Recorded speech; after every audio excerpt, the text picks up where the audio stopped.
নমস্কার সবাইকে, কেমন আছেন আপনারা সবাই? অনেক দিন পর আবার একটা ব্লগ নিয়ে চলে এলাম।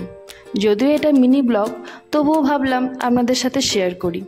আমরা কোথায় এসেছি জানেন? এটা হলো উড়িষ্যার দুর্গী শহরে জগন্নাথ টেম্পল। তবে ভেতরে ফোন নিয়ে যাওয়া অ্যালাউ নেই, তবুও বাইরেটা কি সুন্দর দেখতে আপনাদের সাথে শেয়ার করলাম। দেখুন, বাইরেটা আপনাদেরকে ঘুরে দেখাবো। এই মুহূর্তে ভেতরে আরতি চলছে, তো ভেতরে ফোন নিয়ে যাওয়া অ্যালাউ নেই। বাইরে থেকেই সুন্দর দৃশ্যটা আপনাদের সাথে শেয়ার করলাম, আপনারা দেখতে থাকুন। এই মন্দিরের ভেতরে অনেকগুলো পোষ্য ময়ূরও আছে, যেগুলো দেখে রিয়াংশী খুব মজা পাচ্ছে। আমার রিয়াংশীর এখানে এসে খুবই ভালো লেগেছে। ছোট থেকে ও জগন্নাথ প্রভুর ভক্ত, তাই দেখুন নিজেই চারিদিকটা কি সুন্দর ঘুরে দেখছে।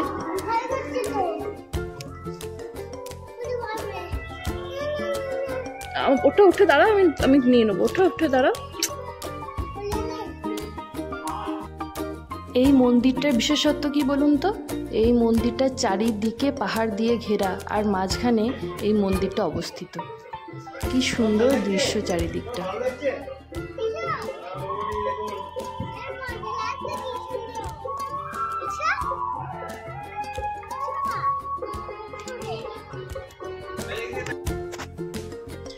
রিয়াংশী এখানে পিকক দেখতে পেয়েছে, হনুমানজিকে দেখতে পেয়েছে। ও খুবই আনন্দে আছে। দেখুন বাবার সাথে কীরকম খেলা করছে। আজকের এই মিনি ব্লগটা কেমন লাগলো অবশ্যই বলবেন। নতুন ব্লগ নিয়ে আবার তাড়াতাড়ি চলে আসবো। সবাই খুব ভালো থাকবেন, আর একটা লাইক এবং চ্যানেলটা সাবস্ক্রাইব করে দেবেন। Thank you.